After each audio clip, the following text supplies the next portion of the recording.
What's up mga kanana?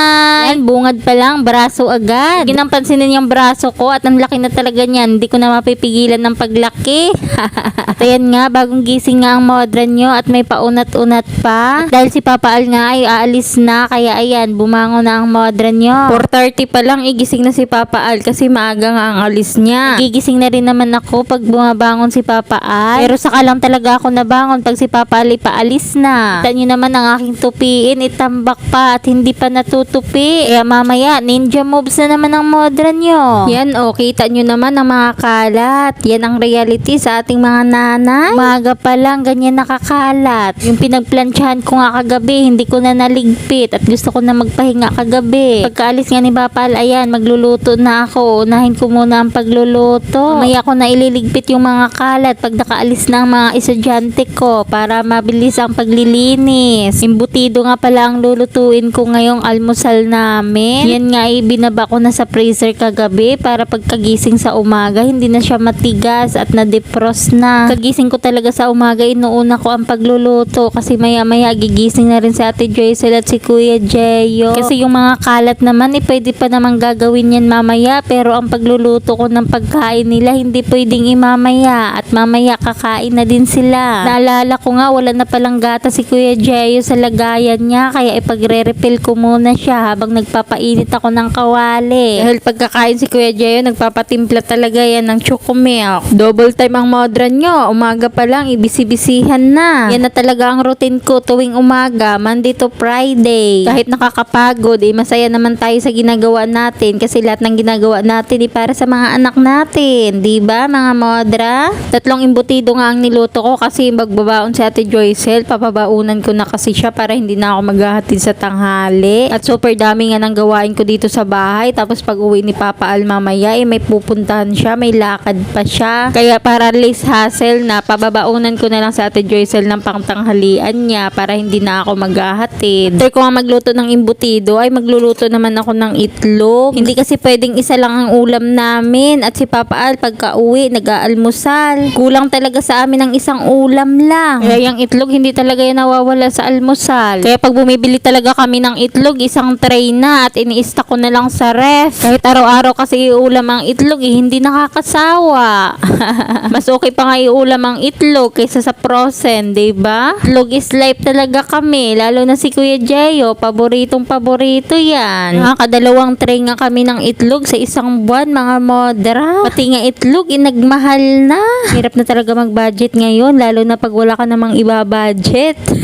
1,000 kasi pag nabariyahan, hindi mo na alam kung saan nagpunta. Dahil sa mahal ng bilihin, hindi ko na alam kung anong uulamin namin. Kahit nga gulay, ang mamahal na. Kaya nga minsan si Papa Al, mas gusto niya karne na ang ulam namin kasi magkasing presyo na rin daw naman. Kaya kadalasan talaga pag nagluluto kami sa tanghali hanggang hapunan na. Tipid-tipid din pag may time. At ayun na nga mga modra, dahil maliligo na nga sa Ate Joycel, lalagyan ko na ng hot water yung tubig niya. Maaga nga siya naliligo kaya lagi yan naglalagay ng mainit na tubig. Malamig nga naman maligo sa umaga pag walang mainit na tubig. Pagkatapos ko nga magluto, i-ready ko naman yung mga baon nila. Pag mainit pa nga yung kanin, ilalagay ko na sa baon ni Ate Joycel para mailagay na sa food keeper niya. Gusto kasi ni Ate Joycel, mainit-init pa yung pagkain niya pagkakainin niya sa school. Tapos ang gusto niyang ulam, imbutido daw at saka itlog. Pinapabaunan ko na rin siya ng pang-recess niya para hindi na siya bibili sa school. Pero pag may mga gusto naman siya sa school na gusto niyang bilhin, makakabili naman siya kasi may pera naman siyang dala. Konting kanin at saka konting ulam nga lang ang nilalagay ko sa baon ni Ate Joycel kasi hindi niya nauubos. Bagal kasi kumain si Ate Joycel. Kulang daw ang 30 minutes niyang break time.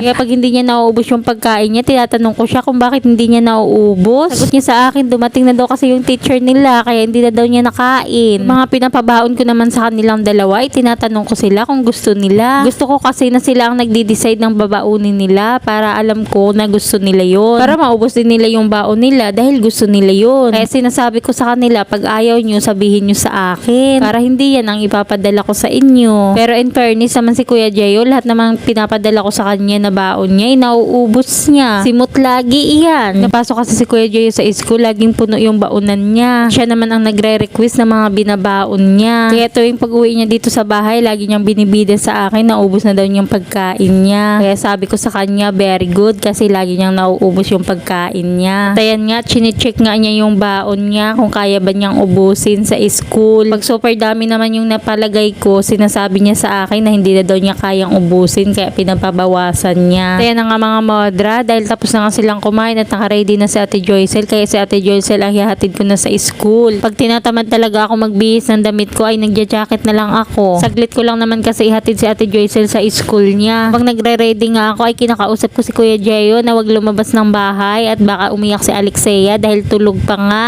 Minsan kasi si Alexia pag nagising na walang kasama sa kwarto ay naiyak. Kaya lagi ko talagang hinahabilin kay Kuya Jeyo. Naulan-ulan pa nga niyan kaya sabi ko wag siyang lumabas at baka maambunan. Kanina nga ay ang lakas ng ulan, buti nga ngayon ay tumila na at ihatid ko na si Ate Joycel sa school. Wala kasing bubong itong e-bike namin. Sabi ko nga okay lang umulan sa gabi, wag lang sa araw. Mahirap maghatid sundo sa estudyante pag naulan. Binibenta na nga namin itong e-bike namin na ito. Dahil balak nga namin bumili ng 3 wheels na e-bike para may bubong. So wala pang bumibili kaya sabi ko kay Papa Al saka na lang bibili pag nabinta na itong e-bike namin. Kasi pag bibili na naman kami ng bago, may stock na naman itong e-bike namin na ito. Sayang din kasi bagong palit ang battery. Ayan nga pagbalik ko si Kuya Jeyo naman ang niliguan ko at inasikaso. Para pagdatingan ni Papa Al, ihatid na lang niya si Kuya Jeyo. Kasi pagkatapos ko nga asikasuhin si Kuya Jeyo, abay mag-uumpisa na ako sa paglinis-linis ng mga kalat namin. Hindi ko nga alam kung alin ang uunahin ko. Sobrang dami ng kalat. Hindi ko na alam kung saan ako mag-uumpisa.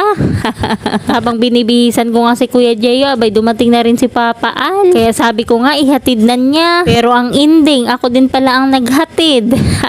Kasi mag-aalmusal na nga daw siya at pagkatapos niya mag-almusal, aalis na naman siya. Kaya no choice na ang modra nyo. Ako na nga ang naghatid kay Kuya Jeyo. Tapos ko nga ihatid si Kuya Jeyo, pagka uwi ko ng bahay, aba umpisa na agad sa paglilinis nang maaga matapos. Mamayang uwian ni Kuya Jeyo, magsusundo na naman ang modra nyo. Buhay nga naman nating mga nanay, hindi natatapos ang mga gawain sa bahay.